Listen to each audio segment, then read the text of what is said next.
D'accord. Donc, loolu mooy sama intervention par rapport à ça. Léegi nag dañoo dem rapidement sur le deuxième point.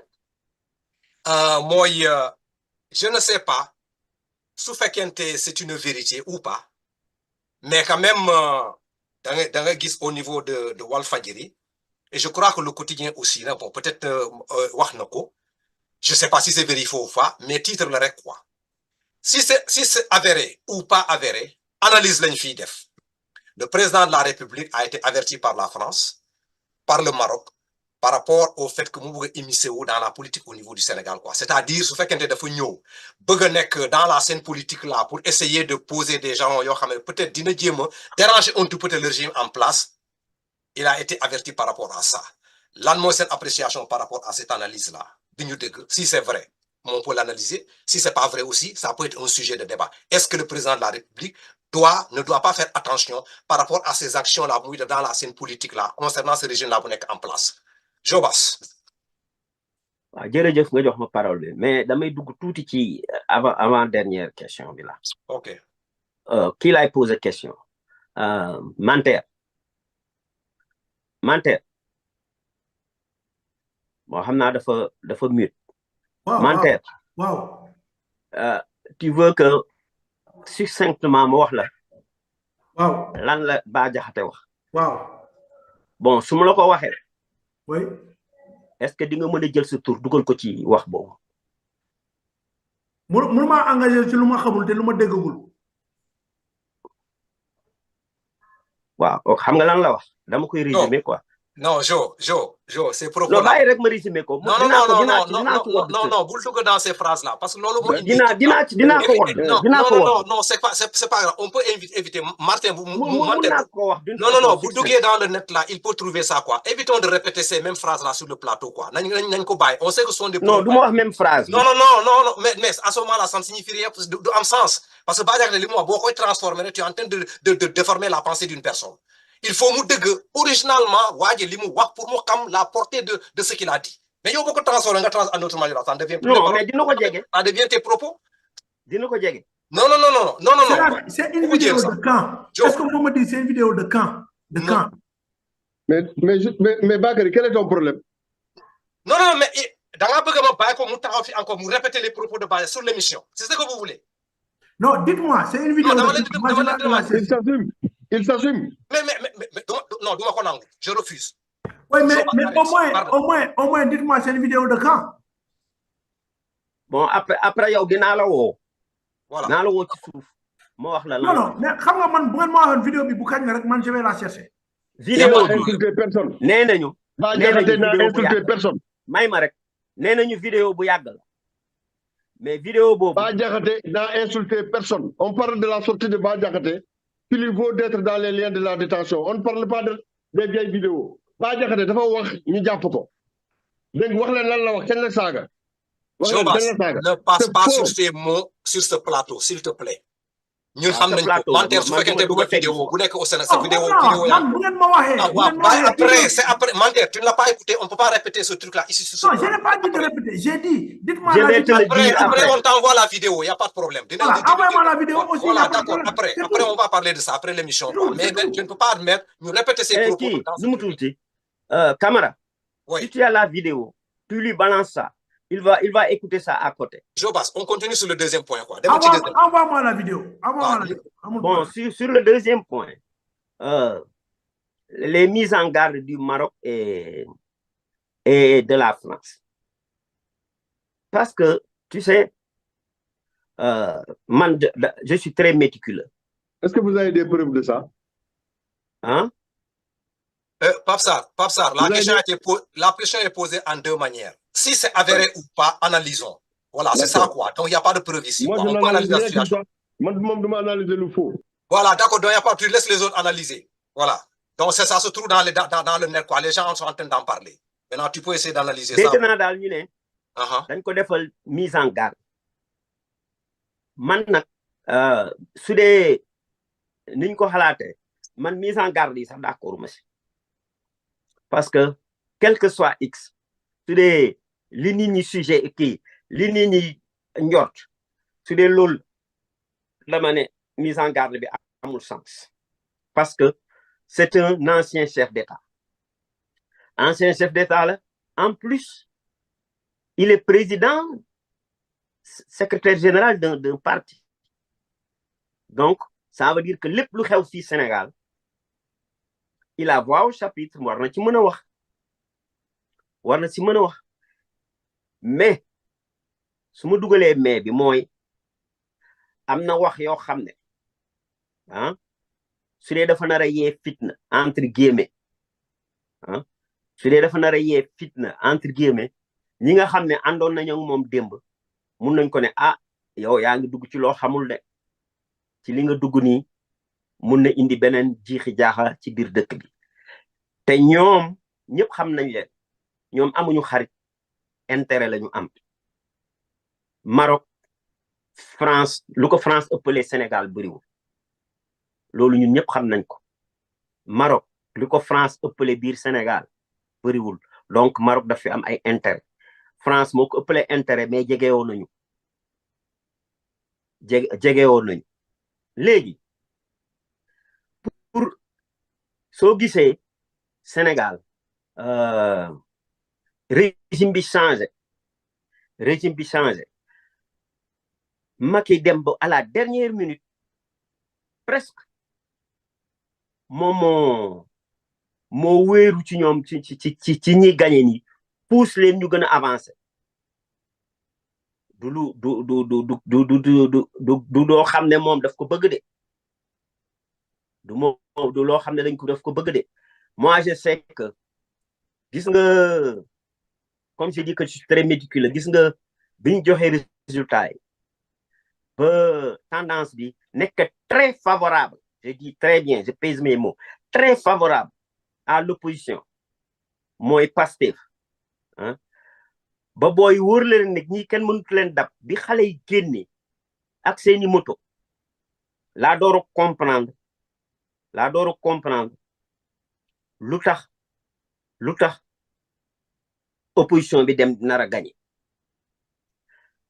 parce que quel que soit x gis nga chancellerie yi nekk biir Sénégal du biir Sénégal sax ak dëkk yi wër Sénégal yëpp chancellerie dans le monde lépp lu xew ci dëkk boobu ñu nekk ñoom dañ koy xam parce que chancellerie yu bëri seen 1/3 personnel ay agents secrets lañu loolu ñëpp xam nañ ko 1/3 personnel bi ah c'est service renseignement la donc ñoom suñu defee seen renseignement xam nañ ne Macky su naroon jalgati vote yi ah il va pas sortir indemne ñoom ñi nga xam ne tamit ñoo yore chancellerie ils vont courir des risques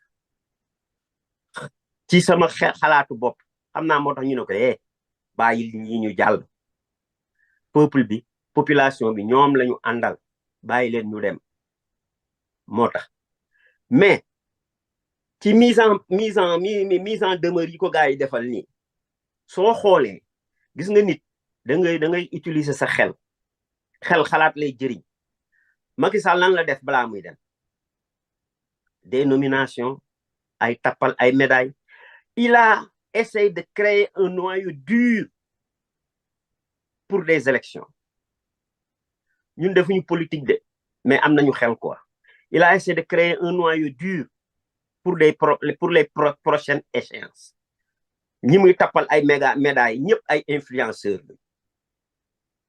influenceurs lañu parce que position bi ñu am dans la société tu vois ñu politiciens vrais ils ont compris ça. Ensuite il a créé aussi un sabotage xam naa Sonko bi mu recevoir yenn ambassadeurs yi expliqué leen daf leen wax na leen loolu ci sama xelu bopp de loolu laa xalaat que sabotage yi Macky def avant muy dem mooy def ay recrutement fii à l'appel yokk ay salaire fii joxe ay médailles fii tu vois donc def ay nomination au niveau de la justice tu vois yooyu yëpp sabotage la te tubaab yi xam nañ ne loolu su yàggee dina indi instabilité dans le pays donc man loolu laa yaakaar ne moo tax ñu defal ko mise au point yooyu le fait que mu bëgg a defar noyau dur hein, indi ay nomination jaxase fii ay affaires yooyu quoi loolu kese la donc dëkk dafa am ñu fa nekk ñun ñoo fa dëkk mais am na ñoo xam ne dañu ñëw fekk si ñu te ñooñu dañu yore ay jumtukaay yoo xam ne lépp luñ air bu ñuy nooyi sax ñoom ñoo ñu gën a xam teneur d'oxygène bi ñoom ñoo ñu gën a xam donc loo nar a def rek ñoom dañ li ciy jiitu suñu dëkk bi ñu nekk nii balaa gis nga kii ñaari bâtiment yi bi ñuy daanu ah ñi nga xam ne dañu am ñu leen di saytu li nar a xew liggéeyuñu jour boobu les juifs n'ont pas travaillé bés bu ñaari bâtiment yi di daanu parce que ñoom xamoon nañ ne loolu day am donc ñoom suñ ko defalee mise en point ça veut dire que xam nañu fan lañ jëm te ensuite moi je fais des recoupements soo seetloo temps yi on a recruté on a rappelé sax laa ko bëgg a tuddee des anciens des anciens xaw ma nu ñu koy waxatee ci français des officiers de grands officiers xaw ma nu ñu koy waxatee officiers yu mag yi nu ñu koy waxatee ci français tu vois dañuy recruter on a pris au moins 5 officiers des colonels qui sont à la retraite indi leen dugal leen ci ministère yi ça veut dire que y a quelque chose qui se trame tu vois man su may wax ak yenn politiciens dañ mel ne mais yow sa xalaat dafay sori ma ne leen c'est ça xel xalaat lay jëriñ soo seetloo gis nga Sénégal nu mu bëree accident léegi seetlu leen loolu les incendies là incendie Walf bi ngeen def ne c'est gratuit comme ça c'est pas gratuit les accidents là c'est pas gratuit mun nañ ñëw benn oto bu banal nii rek ñu saboté ko mu génn mbëkk ay nit dee fii 1 ay nit dee fee 2 ay nit dee fee 5 3 4 5 ñu ne ñi de jiguñu dëkk bi ñun xam nañu mentalité sénégalais nu muy doxee nit ñi nag duñu xalaat loolu mais man dama koy xalaat man gars yi dama leen xam bu baax juste rek gars yi woow des anciens colonels jël nañu au moins 5 yóbbu leen dans les ministères le renseignement national on a changé le chef ki ñu indi ambassade Côte d'Ivoire la nekkoon à Abidjan moom la ñu rappelé mu ñëw dafa ñëw defagul sax 1 mois mu ngi nii indi na ay colonels dugal leen dans les ministères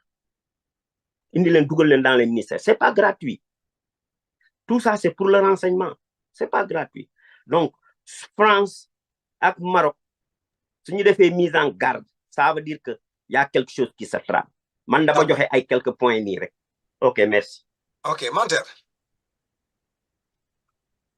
Niancho waaw merci en fait contrairement à ce que Jobaas dit hein, je vais commencer par là où il a terminé.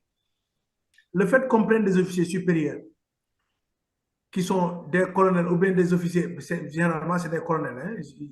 J'ai pas vu de général. 5e ay colonels. Ils sont plus de 5. Ils sont même plus de 11. Mais ça, c'est pas nouveau. Hein. Ça a toujours été comme ça. Il y a japonais affaire vitale là. Mais ça a toujours été comme ça. Ils ont remplacé des gens là-bas. Hein. Ça, c'est pas nouveau.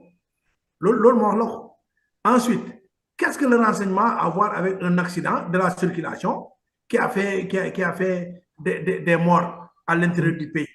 Qu'est-ce que ça a à voir? Mais finalement, parce que yow li nga defoon dem ba yaakaar ne yow comme yow nga pouvoir yow jinne sax ñu ngi lay topp parce que da nga yaakaar ni dañ la gis li nga defoon xam nga y a des choses le comportement là rek il explique un peu ce que yow ça ay acte passé mais il faut se calmer. On ne peut pas gérer le pays là en étant affolé. Ça aussi, il faut que ça soit clair. Maintenant, je sais que Yomi là, c'est peut-être pas les autorités, mais Yomi, yo ya affolé. Ce que je veux dire maintenant, par rapport à ce que Bakary dit, moi je ne donne aucun crédit à cette déclaration-là pour trois choses. La première, c'est qu'elle vient de Walfadjri. Moi, j'ai un ami qui est de Walfadjri. Najib Sagna, c'est un ami à moi. Je le dis toujours. Les journalistes de Walfadjri. Les journalistes de Walfadjri ne sont pas les mêmes que les autres journalistes. Premièrement.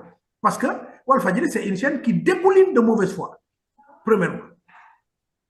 Deuxièmement, il faut faire la différence entre un président qui est allé en asile et un Macky Sall qui aujourd'hui est devenu un fonctionnaire international et qui s'est assumé en disant qu'il reste le président de l'APR.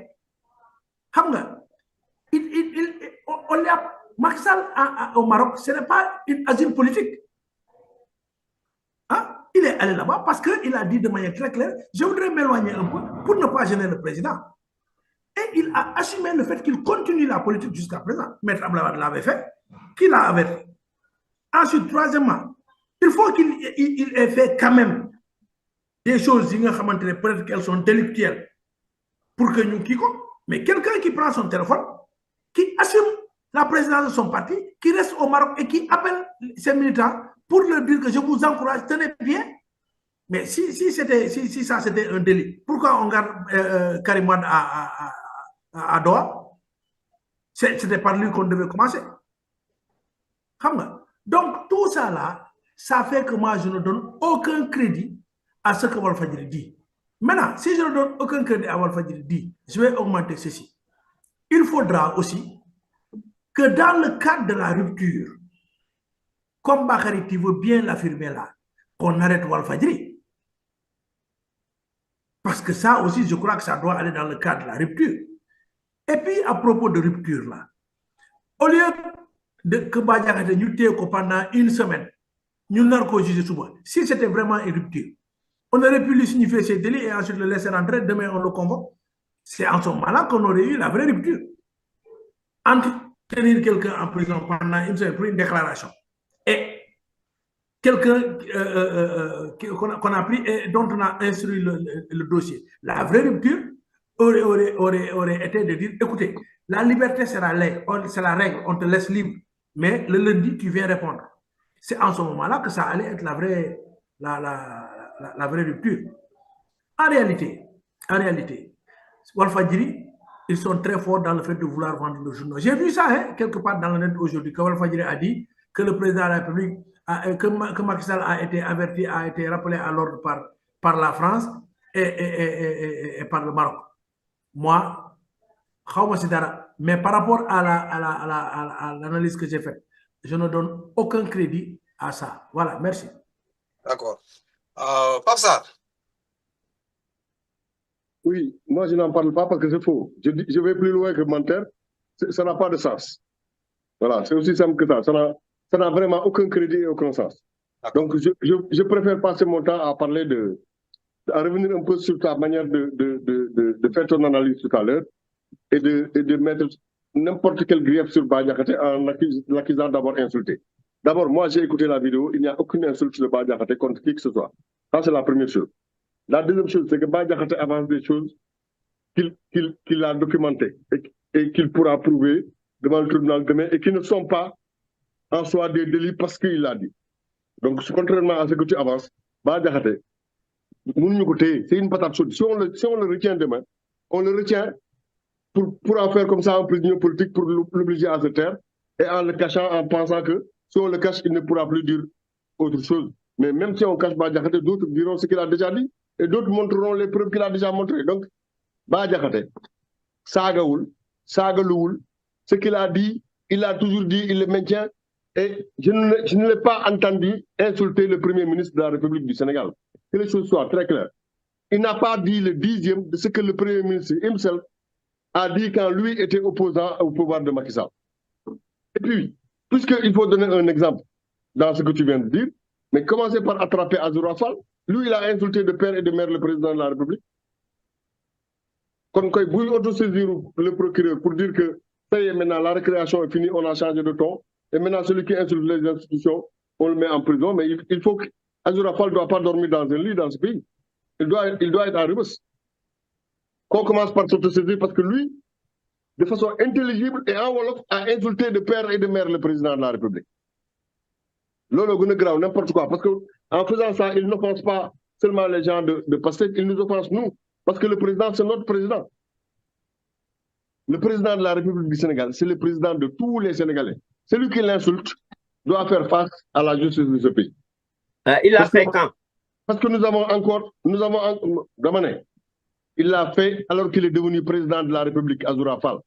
Tu n'étais pas là? Tu ne l'as pas entendu? Non, pas du tout. Ah, ben je vais t'envoyer la vidéo moi aussi. Tu vas voir qu'il a insulté de merde. Mais Azoura était en prison? Damané, il l'a fait Berki Dembouka après l'élection du président Diomaye Faye. Ah, ok. C'est pas normal ça. Sénégal c'est pas normal. Ah ben voilà, donc puisque dañuy autosaisir, qu'on commence par lui, c'est aussi simple que ça. Damané, l'affaire est devant nous. Il n'y a rien de catastrophique à répéter ce que Badiakhaté a dit puisqu'il n'a insulté personne. Donc, tu dis ça, tu t'alarmes Bakary comme si il y avait quelque chose de grave à répéter ce que Bakary a dit. Moi, je peux le répéter tout de suite. Il n'y a pas de problème. Amour insulte. Par contre, je ne suis pas sûr que l'autre n'y a pas. Parce que moi, j'ai entendu la presse dire que c'est offense à personne dépositaire des prérogatives du chef de l'État. Ça, c'est ce que toutes les presses ont dit le lendemain de l'arrestation de Badiakhaté. Mais moi, j'ai entendu d'autres personnes dire autre chose, dire qu'on ne l'arrête pas pour ça, on l'arrête réellement pour offense au chef de l'État. Parce que les au Premier ministre ou bien au chef d'État? Hein? Premier ministre ou le chef de l'État? Non, au début, ils ont dit Premier ministre. Mais après, le lendemain, ils ont dit au chef de l'État. Ils ont même voulu porter le troisième jour. On a un avocat qui s'appelle El Adjoub qui est venu nous relater toutes les choses. Donc,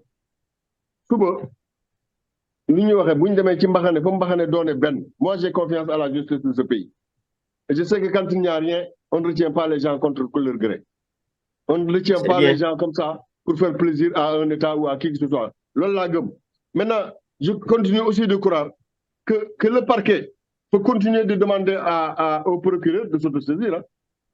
N'oublions pas que le parquet et le procureur, c'est des relations de patron à subordonné. Hein. Donc, on peut vous dire que le procureur s'est autosaisi. Nous ne savons pas ce qui s'est passé réellement. Nous ne sommes pas dans le secret de Dieu pour savoir si le ministre lui a passé un coup de fil avant ou pas. Donc, je suis scié et très surpris d'entendre Bakary dire que lui, il est d'accord que la justice soit là pour le compte du projet. Parce que ça veut dire qu'on est en train d'aller dans une nouvelle configuration avec un projet anti-système qui change les choses et qui est dans la rupture. Non, la justice ne doit être là pour aucun projet, et aucun plan, et pour aucun État ou aucun gouvernement. La justice, c'est la justice du peuple, elle est rendue pour le peuple et par le peuple. Hein? Et c'est ça la vérité. Et elle ne doit pas être là pour un État. Je le récuse, moi, cette affaire. Je le récuse. Et même quand le procureur s'était saisi, parce que le ministre lui a demandé, moi je conçois que ça, notre justice fonctionne comme ça, et si les institutions sont accusées injustement, il faut qu'on fasse la lumière sur les personnes qui les accusent. Quelqu'un même a dit, un journaliste même a dit, que même ça c'est bon pour Badiakhaté, parce qu'on le protège, parce que est-ce que quelqu'un ne s'ouvre pas du fait que Badiakhaté ait dit une chose qui peut jeter le discrédit sur le Premier ministre. Il y a un journaliste qui a analysé comme ça, et il n'a pas complètement tort. Mais clarifions les choses. La justice, moi j'applaudis des deux mains. Si quelqu'un dit quelque chose et qu'il dit qu'il détient des preuves, si on veut lui faire montrer ses preuves, allons au tribunal et obligeons-le à sortir les preuves s'il a dit quelque chose qui n'est pas vrai. Voilà, bon, pour lequel des gens l'accusent de diffamation, il faut qu'on montre où est la vérité. Ok, Pape, voilà, d'accord, il n'y a pas de problème. Tu es revenu sur le deuxième point, bon, on était sur le deuxième. Oui, c'est parce que pour moi, le point